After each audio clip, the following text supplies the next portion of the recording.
ایک بہت زیادہ تجربے اور مشاہدے کی بات میں آپ کو بتلاتا ہوں.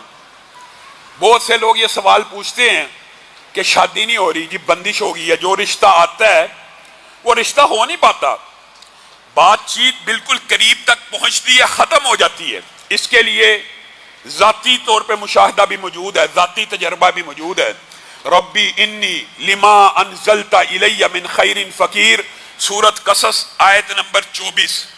اگر کسی بچی کا رشتہ نہیں ہو رہا، کوئی باپ پریشان ہے، کوئی ماں پریشان ہے، اس آیت کو بطور وظیفہ 313 مرتبہ ہر نماز کے بعد پڑھے، 40 دن اللہ کے فضل و کرم سے رشتوں کی ایسی بارش ہوگی. اور جہاں پہ آپ چاہیں گے، جو رشتہ آپ نے اپنے گمان میں سب سے بہتر جانا ہوگا، اللہ کے فضل و کرم سے وہاں پہ رشتہ ہو جائے گا. یہ آیت اس بارے میں رشتے کے حوالے سے اہم کیوں ہے؟ یہ بھی مفسرین اور محدثین نے بیان کیا ہے کہ مدین کی گھاٹی کے اوپر جب حضرت موسیٰ گئے تھے تو وہاں پہ دیکھا، آپ نے پورا مشہور واقعہ سنا ہوا ہے، 2 لڑکیاں آئیں، آپ کو سارا واقعہ پڑھا، انہوں نے ان کے لیے ڈول سے پانی نکال دیا. وہاں پہ حضرت موسیٰ نے یہ دعا کی تھی، ربی انی لما انزلت الی من خیر فقیر. اور میرے بھائیو یہ بھی سمجھا کرو، انبیاء بھی کس سے دعا کرتے ہیں؟ اللہ سے. اور کیا لفظ بول رہے ہیں؟ ربی انی لما انزلت الی من خیر فقیر. نبی بھی اللہ کے در کے فقیر ہیں اور کہہ رہے ہیں اللہ کو، اللہ ہم تیری خیرات کے فقیر ہیں، ہمارے اوپر خیر و برکتوں کا نزول فرما. بھوک لگی ہوئی تھی حضرت موسیٰ کو شدت سے، اس وقت کئی عرصے سے کھانا نہیں تھا کھایا. اللہ تعالیٰ نے اس دعا کو اس طرح قبولیت بخشی کہ کھانے کا انتظام نہ کیا بلکہ کھانا پکانے والی کا بھی انتظام کر دیا اور شادی بھی کر دی. اس لیے یہ آیت جن کے گھر میں رشتے نہیں ہوتے وہ پڑھا کریں. آپ جب بھی آپ کو کوئی ایسا مسئلہ پیش آ جاتا ہے، جی بندش ہو گئی جی، اور پھر اللہ معاف کرے کسی کیا کہا جائے بہروپیے کے ہتھے آپ چڑھ جاتے ہیں، وہ آپ کا مال بھی لوٹتا ہے، آپ کو دھوکہ بھی دے دے، جی فلاں تیری پھپھو نے، تیرے تائے نے. یہ بدبخت جھوٹ بولتے ہیں، یہ جھوٹے ہوتے ہیں، خاندانوں میں لڑائیاں اور فتنہ اور فساد پیدا کرتے ہیں. فلاں نے بندش کی ہے، فلاں. خود ہی سٹوری سن کے بعض تو کاہن ہوتے ہیں. انشاءاللہ اس والے سے بھی موقع ملا آپ کو بتاؤں گا یہ کہانت کے قصے کیسے چلتے ہیں اور یہ کہانت کیا ہے. لیکن اکثر جو جادوگر نہیں بھی ہوتے، کاہن نہیں بھی ہوتے، آپ اسے سٹوری سن کے بچپن میں کیا معاملہ، جی میری تائے کے ساتھ رشتہ تھا، جی میری اس نے بس جادو کر دی ہے، اس نے بندش کر دی ہے. ان فراڈیوں کے ہتھے آپ چڑھ جاتے ہیں. اللہ سے ڈرا کریں، اللہ کا کلام پڑھیں، اللہ کے کلام کے ذریعے اپنے مسائل حل کرنے کی کوشش کر کے دیکھتے تو صحیح، نہ مسئلے حل ہو پھر کہیے. اور اسی طرح ایک اور مسئلہ جو لوگ بڑے زیادہ پوچھتے ہیں، اور وہ بھی ذاتی تجربے اور مشاہدے کا اللہ کے فضل و کرم سے، یہ وظائف جن جن لوگوں نے پڑھے ہیں ہم نے دیکھا ہے کہ اگر کوئی رشتے سے پریشان ہے ان کے رشتے بھی ہو گئے، اور اگر کوئی بے اولادی کی وجہ سے پریشان ہے اس کی اولاد بھی ہو گئی. اور وہ کیا، سورۃ انبیاء آیت نمبر 89، ربی لا تذرنی فردا وانت خیر الوارثین. یہ آیت آپ نے پڑھنی ہے 313 مرتبہ میاں بیوی نے، جن کے گھر میں اولاد نہیں ہو رہی. 40 دن عورت پورے کرے، وقفہ آ جائے، 40 دن پورے کرنے ہیں. اور مرد نے بھی پڑھنی ہے 40 دن ہر نماز کے بعد 313 مرتبہ. اللہ کے فضل و کرم سے اللہ اولاد بھی دے گا. لیکن اس وظیفے کے ساتھ ایک وظیفہ اور ملانا ضروری ہے، وہ اگرچہ ترتیب میں آخر میں آئے گا لیکن بات آئیے تو سن لیجئے. اس کے ساتھ کیا پڑھنا ہے؟ استغفر اللہ. اس وظیفے کے ساتھ 313 مرتبہ استغفر اللہ کو ملانا ہے، کیونکہ یہ اللہ کا حکم ہے. فَقُلْتُ اسْتَغْفِرُوا رَبَّكُمْ إِنَّهُ كَانَ غَفَّارًا يُرْسِلِ السَّمَاءَ عَلَيْكُمْ مِدْرَارًا وَيُمْدِدْكُمْ بِأَمْوَالٍ وَبَنِينَ.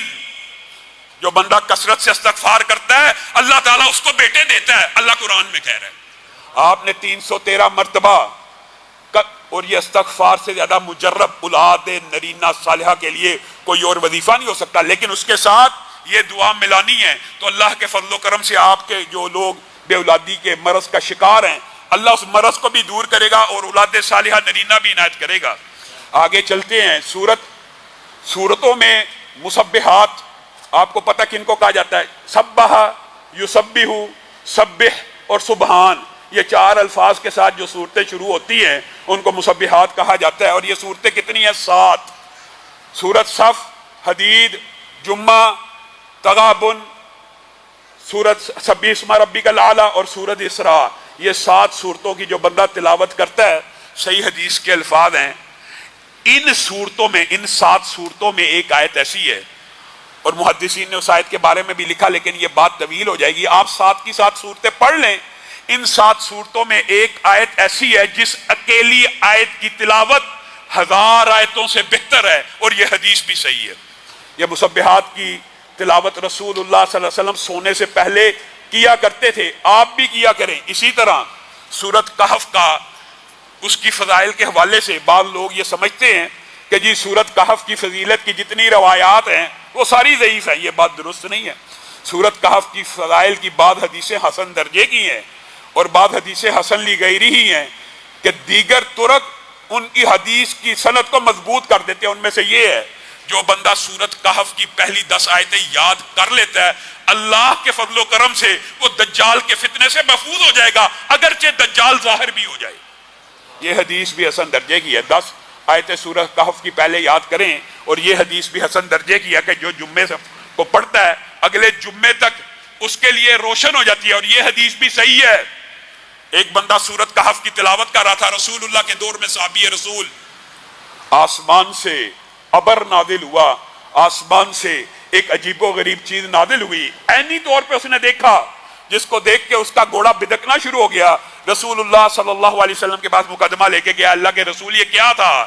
تو رسول اللہ نے کہا تھا سورت کہف کی تلاوت سننے کے لیے آسمان سے فرشتے نازل ہوئے، اور ان میں سکینت موجود تھی۔ سکینت کا کیا مطلب ہے؟ سکینت کا مطلب یہ، اگر کوئی بندہ کینسر کا بھی مریض ہو، کوئی بندہ ڈپریشن کا بھی مریض ہو، کوئی بندہ شوگر کا بھی مریض ہو، آسمان سے جب سکینت اترتی ہے تو اللہ کے فضل و کرم سے جسمانی بیماریاں بھی دور ہوتی ہیں اور روحانی بیماریاں بھی دور ہوتی ہیں۔